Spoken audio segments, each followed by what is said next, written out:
둘 다 좋아하면 안 되나요? 둘 다 좋아할 수 없는 게 있습니다. 하나님과 세상이고 하나님과 관련 없는 많은 것들은 하나님과 동시에 좋아할 수가 없어요. 핍박자에서 사도로 변화한 바울. 얼마나 했으면 이게 핍박자라고 부를까 생각해보면 우리가 좀 찾아서 알아볼 필요가 있을 것 같습니다.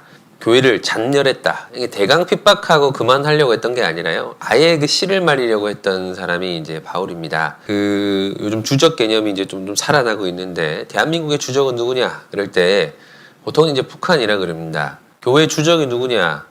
그러면 바울이라고 하지 않았을까요? 가장 교회를 핍박하는, 교회를 흩어지게 만든 장본인도 바울이었고, 교회에 가장 위협이 되는 사람이 이제 바울이었습니다. 도무지 용서하기 힘든 사람이었어요. 바울의 열심이 너무나 이제 출중했고, 젊은데도 불구하고 이제 많은 사람의 인정을 받아요. 그래서 그 교회를 잔멸하는 일에 앞장서게 됩니다. 그래서 이제 바울이 기세가 등등해서 조만간에 없애버려야겠다 생각하고 다메섹으로 가던 길이었습니다. 예전에 대제사장들은 예수님을 죽이는 큰 일은 했지만요. 교회가 막 생성됐을 때 어떻게 할 도리를 찾지를 못했어요. 바울이 이제 복음을 이렇게 열심히 비난했던 이유는 유대교에 대한 열심이 있어서 그랬습니다. 그거에 대한 반작용이에요. 롯이 아브라함을 떠났죠. 아브라함을 떠난 이유가 아브라함이 싫어서인가요? 그럼 이유가 뭐죠? 삼촌보다 좋은 게 생겼어요. 돈이었습니다. 물질적인 것들. 롯과 이름이 비슷한 롯과 그 같이 며느리 생활했던 동서지간 오르바가 있습니다. 자기 고향으로 갔어요. 롯은 끝까지 따라옵니다. 오르바는 왜 고향으로 갔을까요? 롯은 따라왔는데 자기의 고향을 더 사랑했어 그런 겁니다. 유다가 예수님 미워했다는 내용은 없어요. 유다가 예수님을 존경했습니다. 그러니까 죄책감 때문에 죽었죠. 근데 예수님보다 돈을 더 좋아했을 뿐입니다. 우리가 생각했을 때 이렇게 생각해보면 내가 하나님을 미워해서 하나님을 떠나거나 교회를 미워해서 교회를 떠나는 일은 없을 거예요. 나는 하나님 믿지 않아요. 나는 교회가 싫지 않아요. 그것 가지고 마음에 좀 위안을 삼아서는 안 돼요. 하나님보다 더 좋은 게 있으니까 지금 그런 모습인 거겠죠. 그거를 뭐라 그래요? 우상숭배라 그러죠. 뭐가 벗이 됐든 가장 친한 벗이 주님 외에 뭔가가 있다면 하나님과 원수되는 겁니다. 둘 다 좋아하면 안 되나요? 둘 다 좋아할 수 없는 게 있습니다. 하나님과 세상이고 하나님과 관련 없는 많은 것들은 하나님과 동시에 좋아할 수가 없어요. 유대교에 대한 열심이 있으니까 그 열심히 하는 만큼 교회가 싫었던 거거든요. 생각해보면 왜 바울이 하나님의 특별한 선택을 받았을까? 개인적인 욕심 가지고 예수님을 미워했던 게 아니라요. 순수하게 자기 종교에 대한 열심 때문에 예수님을 대적했습니다. 모르고. 교회를 핍박했던 중요한 이유 중에 하나가 몰라서 그랬습니다. 내가 전에는 회방자여 핍박자여 포행자였으나 도리어 긍휼을 입은 것은 내가 믿지 아니할 때에 알지 못하고 행하였습니다. 하나님에 대해서 너무나 무지했고 예수님에 대해서 가장 무지했기 때문에 내가 그랬던 거다. 그래서 용서받을 수 있는 어떤 이유가 충분히 됐던 겁니다. 다른 종교가들은 알고 있었어요. 그런데도 배척했습니다. 예수님께서 예수님을 회방한 죄는 용서받을 수 있지만 성령을 회방한 죄는 용서받지 못한다 그랬습니다. 복음을 아주 적극적으로 이렇게 핍박하고 비난하는 것, 그것이 성령을 회방하는 죄거든요. 근데 알고도 행치 아니하는 것은 죄입니다. 그리고 알려고 하지도 않는 것도 문제가 될 거예요. 그렇다고 해서 아는 걸 게을리하면 믿음이 없어져요. 알고도 행치 아니하는 건 죄입니다. 몰랐다는 핑계를 우리는 댈 수 없을 거예요. 바울은 몰라서 그랬습니다. 그래서 핍박자고 포행자고 해방자로 살았는데 변했죠. 땅에 엎드려져 들음에 소리 있어 가로되 사울아 사울아 내가 어찌하여 나를 핍박하느냐. 예수님을 모를 때는 그랬어요. 교회를 막 죽이려고. 다메섹까지 가는 거리가요 200km가 넘습니다. 그 중간에 예수님이 바울을 만났어요. 호련히 빛이 그를 둘러 비추고 음성이 들렸습니다. 바울은 정확히 들었어요. 바울아, 사울아, 사울아, 내가 어찌하여 나를 핍박하느냐. 사람을 둘러 비추는 빛. 그때 눈이 멀어버립니다. 자, 그래서 누구냐고 물었는데 내가 예수다 그랬습니다. 그가 누구냐고 묻는다면 나는 예수라고 대답할 거다. 그러니까 네가 믿는 하나님이 바로 예수 그리스도 그 자체라고 얘기를 한 겁니다. 그때 엄청난 충격을 받아요.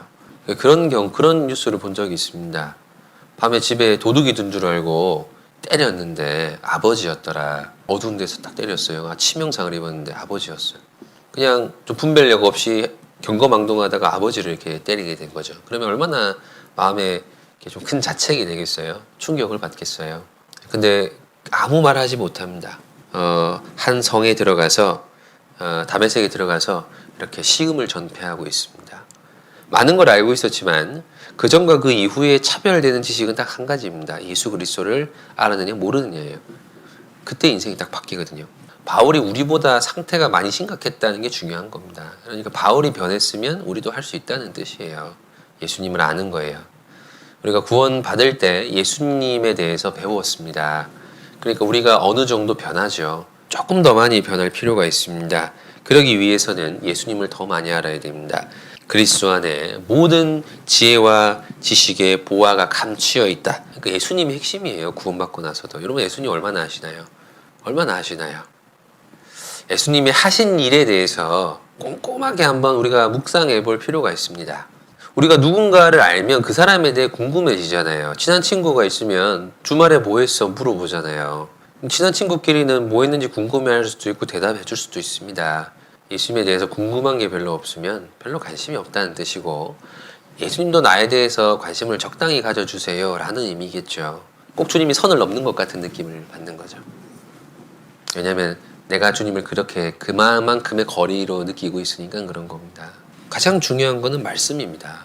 그냥 뭐 보리떡 5개 물고기 2마리를 5,000명을 먹이셨네. 거기서 끝내지 말고 그냥 주님이 우리에게 뭔가 마술쇼 보여주듯이 그런 거 보여준 거 아니거든요. 다 그 내포된 의미라는 게 있습니다. 그 동일한 마음으로 나에게 어떻게 하는지도 알게 돼요. 주님은 돌아가신 게 아니라 바울은 죽었지만 주님은 돌아가신 게 아니라 살아 계시잖아요. 이 성경이 곧 내게 대하여 증거하는 것이로다. 말씀 가까이. 그래서 기도하고 말씀 읽고 하루에 조각 말씀이라도 한두 개씩은 꼭 들어보셔요. 그런 믿음이 생깁니다. 믿음이 들으면서 나는 거는 절대 진리입니다. 예수님에 대해서 가장 잘할 수 있는 방법은 교회에 있는 겁니다. 머리는 주님입니다. 교회 안에 있는 건 주님 안에 있는 거예요. 교회가 그런 곳입니다. 여러분, 교회는 예수님의 모든 특징을 다 가지고 있습니다. 교회는 그의 몸이니 예수님 시키는 대로 하거든요. 우리가 기다려주라 그러면 기다려주는 곳이 교회입니다. 교회 안에 있으면 예수님이 뭘 주로 원하시는구나, 뭘 싫어하시는구나, 그 안에 있다 보면 그를 아는 지식에서 자라가는 게 되는 겁니다. 바울을 도운 사람이 있습니다. 이름이 뭔가요? 시금을 전폐하고 있을 때 바울을 구주하기 위해 온 사람의 이름이 있습니다. 누구예요? 바울의 눈을 뜨게 이렇게 해준 사람 누구예요? 아나니아죠. 아나니아. 속이다가 죽은 사람도 아나니아고 바울의 눈을 뜨게 해준 사람은 아나니아입니다. 이렇게 안수해서 눈을 뜨게 하고 내가 그를 이방인의 사도로 세웠다고 얘기해라. 나쁜 놈인데요. 안다. 아나니아가 가요. 가서 아나니아가 사울을 뭐라고 부르는지 아세요? 형제 사울아. 이해돼요 이거? 네, 깊이 생각해 보셔요. 교회를 흩어지게 만든 장본인입니다. 근데 그렇게 큰 해를 끼쳤는데 어떻게 다가가서 형제 사울아 이렇게 얘기할 수 있겠어요? 딱 마음 같아서는 야 이 나쁜 놈아 그러고 싶었겠죠. 눈도 안 보이니까 지금이 기회다. 그래서 주님의 말씀을 듣고 주님이 그를 택했다는 얘기를 듣고 개인적으로 인간적으로는 밉지만 주님 때문에 그를 용납하고 갔어요. 그러니까 처음에 이제 아나니아가 사울을 데리고 가니까 그 형제들이 놀래버립니다. 이거 이상하게 됐다. 뭔가 일이 어떻게 흘러가나 이게 도무지 이제 감잡을 수가 없었을 거예요. 근데 그 앞에서 변호해 준 사람이 바나바와 아나니아입니다. 나 같은 사람을 용서하다니 교회가 이런 곳이구나 아마 처음부터 느꼈을 거예요. 그 안에서 예수님 자랑도 확실히 알았습니다. 우리가 이제 바울에 대한 흔한 오해 중에 하나가요. 구원받자마자 바로 사도로서 땅 등장해가지고 교회사에서 일을 한 것처럼 약 10년, 8년에서 10년 가까운 시간이 걸렸어요. 그 사이에 기록이 없어요. 그냥 그 같다고. 아라비아에서 3년. 그러니까 적게 잡아도 10년이고 길게 잡으면 13년인 거예요. 긴 시간 동안 바울이 뭐 했는가는 안 나옵니다. 모든 사도는 거의 교육을 3년 반 정도에 마쳤습니다. 바울은요. 그러니까 바울이 뭐 특별한 사기 캐릭터가 아니라요. 변화되는 시간이 꽤 오래 걸린 겁니다. 시간이요. 바울의 사역 기간을 약 30년으로 봅니다. 근데 그 중에 3분의 1은 준비 기간이었어요. 그러니까 3분의 1은 훈련받고 3분의 1을 활동했던 겁니다. 우리도 지금이 훈련 기간입니다. 그러니까 우리도 이 시간을 참아내야 됩니다. 꿈을 가지고 우리는 늘 과정 가운데 있다는 걸 알아야 돼요. 우리는 결말은 주님 갈 때까지, 그러니까 우리도 변할 수 있습니다. 그는 예수님을 가장 싫어하는 사람이었는데 예수님을 가장 사랑하는 사람이 됐습니다. 그는 나중에는 나이가 많아도 겸손한 사람이 됐어요. 나이가 많아도 나이 많다고 이렇게 교만하게 굴지 않는 가장 겸손한 사람이 됐습니다. 나만큼 열심히 있는 사람이 없지. 그러면서 누가 시키지 않아도 나서서 활동했던 바울이 나는 모든 성도보다 작은 자예요. 이렇게 얘기를 하잖아요. 그래서 나의 달려갈 길과 주 예수께 받은 사명 곧 하나님의 은혜의 복음 증거하는 일을 마치려 하면은 나의 생명을 조금도 귀한 것으로 여기지 아니하노라. 그렇게 미워하던 교회를 위해서 목숨 거는 사람으로 이렇게 바뀌었잖아요. 구원받은 사람은 삶의 방향이 바뀝니다. 사랑하는 걸 위해 살아요. 결국은. 그래서 바울은 사랑하는 것을 위해 살았습니다. 그리고 천국에서 가장 빛난 인생이 됐죠. 근데 그도 한때는 핍박자였습니다. 흔히 말하는 요즘 말하는 금수저가 아니라 아마 그런 인물이 교회사의 전면에 서 있는 이유가 있을 거예요. 우리에게 희망을 주려고 하는 겁니다. 모두가 그럴 수 있다는 걸 알려주는 거죠. 그러니까 진짜 인생이 아름답게 끝납니다. 우리도요, 뭐 순교를 꿈꿀 필요는 없어요. 그러나 변화는 꿈꿔야죠. 변화할 수 있습니다. 예수님을 알면, 말씀을 가까이, 교회에 성실히 나오면 예수님을 알게 되고 그러면 바뀝니다. 그 시간을 잘 지나면 훌륭한 그리스도인 될 수 있어요. 잘 지나면. 안녕하세요. 오늘도 말씀 묵상 요약해 보겠습니다.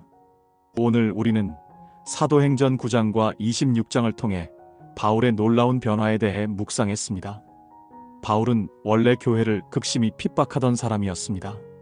그는 각 집을 수색해 남녀를 잡아 감옥에 넘기고 교회의 씨를 말리려는 열정으로 다메섹까지 200km가 넘는 길을 걸어가던 사람이었습니다. 그러나 그 열정은 단순한 미움이 아니라 유대교에 대한 열심이었습니다. 하나님을 위한 일이라 믿고 행동한 것입니다. 그런 바울에게 예수님은 직접 나타나셨습니다.